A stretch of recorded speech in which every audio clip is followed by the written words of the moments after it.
Hello दोस्तों, नमस्कार। हमारे चैनल में आपका स्वागत है।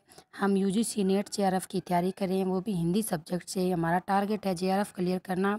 और जिन स्टूडेंटों का नेट क्लियर नहीं हुआ है तो वो भी हमारे चैनल में आके तैयारी कर सकते हैं। और अन्य भी कोई स्टूडेंट है जो राजस्थान में या अन्य भारत में जो भी हिंदी से संबंधित एग्ज़ाम लगते हैं, उसकी भी यहाँ इस चैनल में तैयारी कर सकते हैं। तो हमने यूनिट 7 चला रखी है हमारे यूजीसी नेट जेआरएफ के सिलेबस से।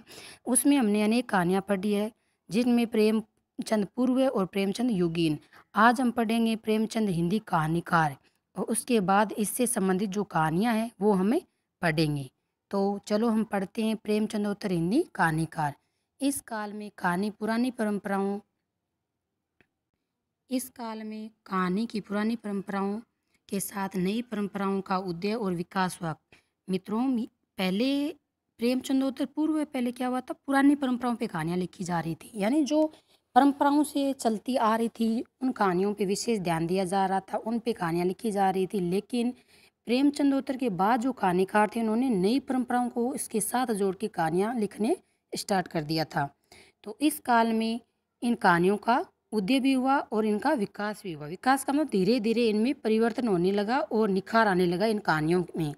इस काल में जहाँ एक और प्रगतिवादी कहानियाँ लिखी गई तो वहीं दूसरी ओर मनोविश्लेषणक परक कहानियाँ लिखी गई और यथार्थवादी कहानियाँ लिखी गई।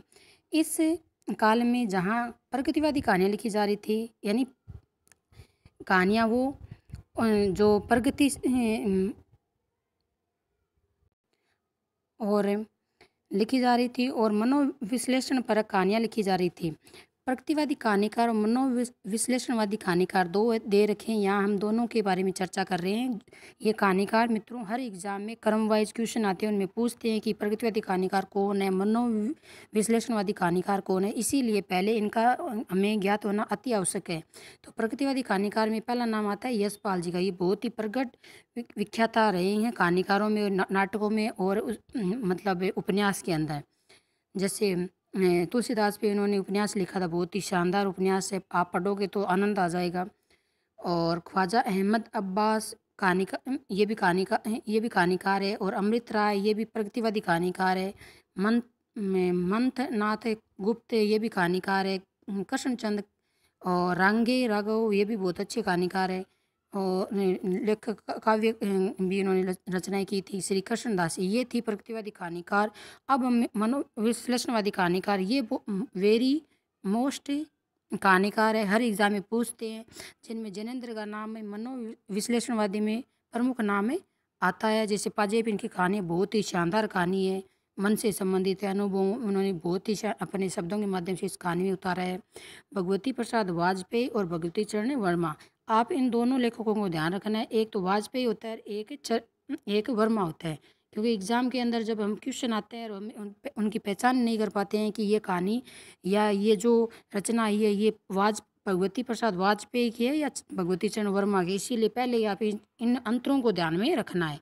उसके बाद चौथा नाम आता है अगेय जी का और पांचवा नाम आता है इलाचंद जोशी का। ये बहुत ही अच्छे कहानीकार है और लेखक हैं। आगे हम इनके बारे में धीरे धीरे हमारे चैनल में पढ़ते रहेंगे।